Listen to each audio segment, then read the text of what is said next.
Okay, hello. I think we are live. That's what it says at least. So I'm going to just keep talking as if we are. Hello. I see there are two people here. When you do join, and I'll post a note in the chat here. When you do join, just give us a shout out, ask a question, say something, say who you are, what your name is. If you're a student, whether you're from Hazleton or from Wilkes-Barre, let us know here in the chat. This will be recorded and posted as well. Um, so what I'll talk about for a couple minutes until we get any questions, see if we get any questions, are kind of the broad comparisons that were made between the 1918 flu pandemic and the 2019, 2020 coronavirus pandemic that we are currently in, or whatever we're going to call it. What do we call it? The first thing that we have to think about when we figure out how to tell a story is, what is that story going to be a story of? Is it a story of SARS-CoV-19, which is the formal technical medical name for the virus? Is it COVID-19, which is what we often hear physicians and public health experts say? Is it coronavirus? Is it, are we talking about the virus? Are we talking about the disease that people get from the virus, which is two different kinds of things? In 1918, it was a pandemic. It was a flu pandemic. It was called the Spanish flu or Spanish influenza, which one may think means it must have come from Spain. That's wrong. Spanish influenza was called Spanish influenza because the Spanish press, the newspapers in Spain, were the only ones not restricted by their governments and allowed to, and encouraged really, to spread the news, to report, to investigate, to ask questions, to inform the public about what was going on. Why was that? Well, 1918, we're still at the height of World War I. The United States, Europe had been fighting for several years. It was a stalemate on the Western Front. The Eastern Front between Germany and Russia had collapsed after the Russian Revolution. The United States was just starting to get into the war, had just declared war on Germany, siding with the French and with the British, siding with our allies. And frankly, most nations just didn't have time, didn't have RAM space in their governments to deal with a virus. Once they figured out it was a virus, they thought it was a bacteria first. One thing I just learned in the webinar from the Smithsonian, some of us might have just watched, was that they didn't know it was a virus. They thought it was a bacteria because the microscopes weren't good enough to see it. They did not yet have electron microscopes, so they could not see the virus. The Spanish influenza that infected 1/3 of the world's population, 500 million people, were estimated to have been infected with this very dangerous and new, at the time, new strain of influenza, couldn't be seen. We could not physically see the virus the way we can today, the way we can see this virus today. So we said it doesn't come from Spain. It gets that name Spanish influenza because Spain was not involved in World War I. Spain was a neutral country, so they did not have restrictions on the press. They were the first ones to really call it what it was, which was going to be what we now know as Spanish influenza. Most likely, believe it or not, where this came from was Kansas. Now, like most influenzas, it was a disease, a version of influenza that transformed, mutated, and became human-born, became a disease that could be transferred by humans. And the first recorded case of Spanish influenza, or what would be known as Spanish influenza, came in Kansas at an army barracks, a training barracks that was training soldiers to go overseas. And the first reported case is in a cook, in a chef, in someone serving food 3 times a day to hundreds, if not thousands, of new soldiers from all across the country. Soldiers that were going to then go all across the country and off to we know now, today, much more than we did even 3 months ago about how important it is to socially distance. That was not happening. And perhaps the worst person to get an infectious disease, if you're thinking about this from a public health standpoint, would be a cook. But that cook gets it. So there's one case. 2 days later, there's 3 cases or 4 cases. The next day, there are 8 cases. The next day, there are over 30 cases. So we saw in 1918 that exponential growth. It was a flu, it was very easily spread. There was never a vaccine developed for the Spanish influenza, for that 1918 flu, and it ravishes communities. But not in the way that we think of today. Many people died, sure, but it didn't have that same effect culturally. It did not have that community effect. It did not slow down the economy. And for some people, if you'd survived the flu and had that immunity, which was a thing, fortunately, that you would get, this was a flu that once you had it, you had the antibodies and you wouldn't really get it again. Or if you did, the symptoms wouldn't be as severe. If you didn't get it, there was more capital for you. You could negotiate for better wages. In the United States and in many other countries, especially in Europe, again, it was World War I. We were in a war economy. There was no slowing down a war economy. There was no sense of, oh, we better shut down these factories. We better shut down these steel mills. Pittsburgh had the highest death rate of any American city per capita, the highest death rate for any American city. And it was because of the steel mills. It was because of the steel mills and the iron foundries and the adjacent economy that could not be shut down. That was so important to the American economy and to the American war effort.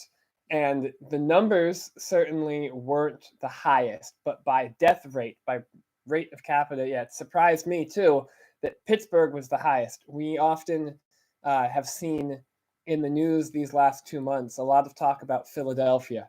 In 1918, there was a war bond parade that some public health experts said, we probably shouldn't have this parade. Philadelphia said, nope, war is too important. We must have this parade. Pandemic, whatever it is, they didn't know what it would be. They didn't know how dangerous it would be. 200,000 people show up in the streets of Philadelphia for this parade. And within days, the death rate in Philadelphia starts climbing astronomically. Now, there wasn't the same kind of testing that we have now. There weren't the same procedures that we have now. So many of the data that we have isn't, much of the data we have from 1918 isn't perfect, but it's similar to some of the data we see now.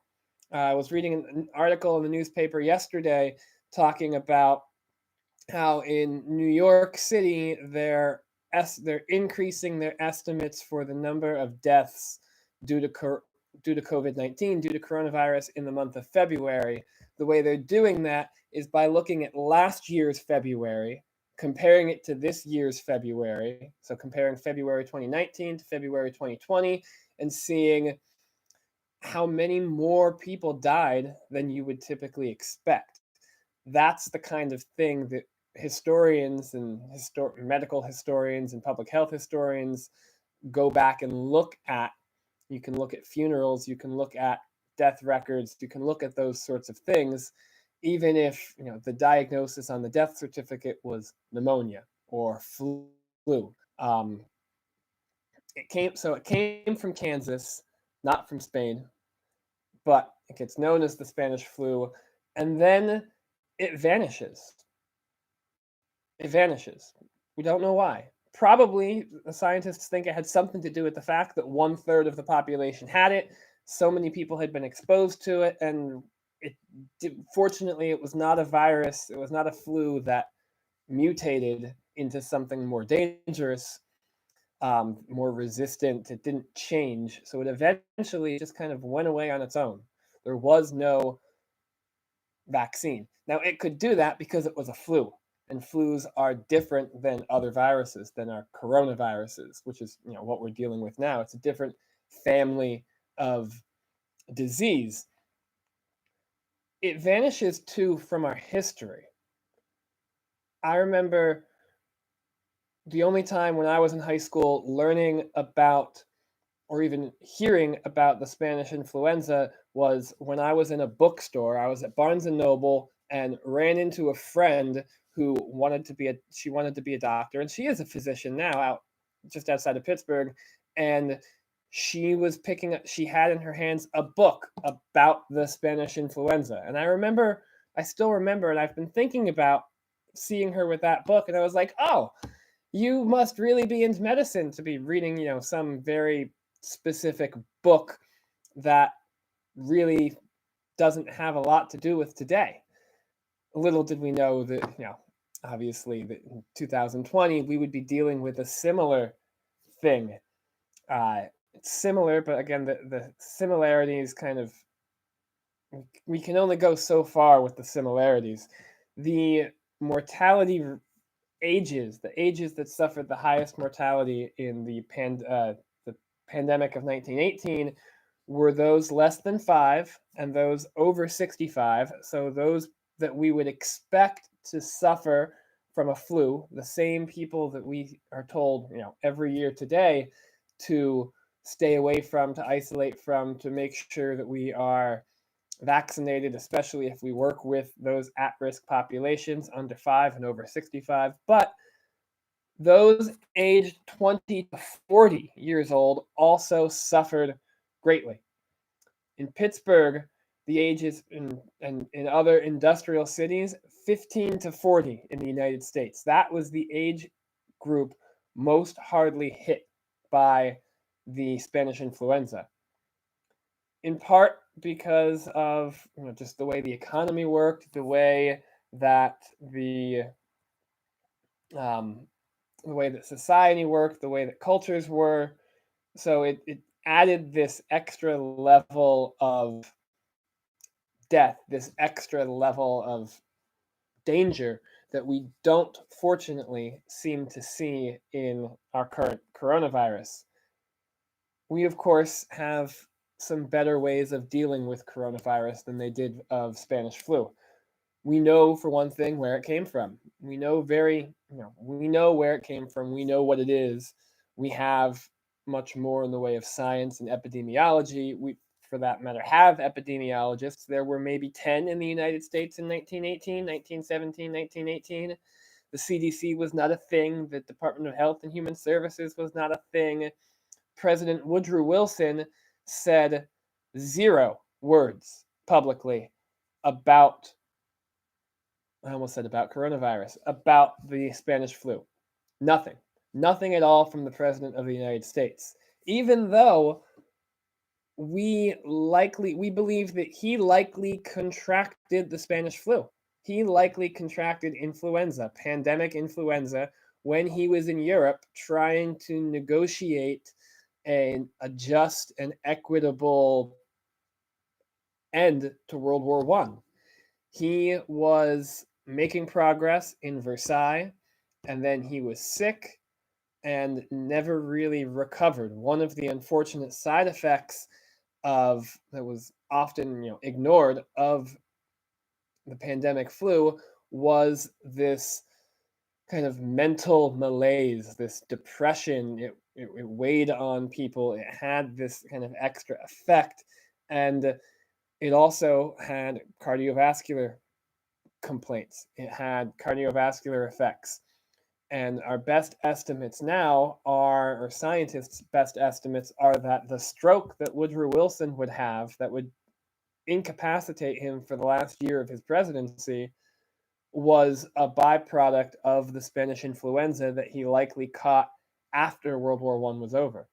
But in 1918 and 1919, when you're going from December 31st, 1918 to January 1st, 1919, there were two stories that could be told about the previous year. One could be Spanish influenza kills 50 million people worldwide, 675,000 in the United States alone. Or it could be the Allies win the war to end all wars. World War I has been won by the correct side, by the Allies, and that is obviously the narrative. That's the history that is written. We are not at war today with anything other than coronavirus. So coronavirus will likely have a much greater impact historically moving forward than the Spanish influenza did. Some people may disagree with that.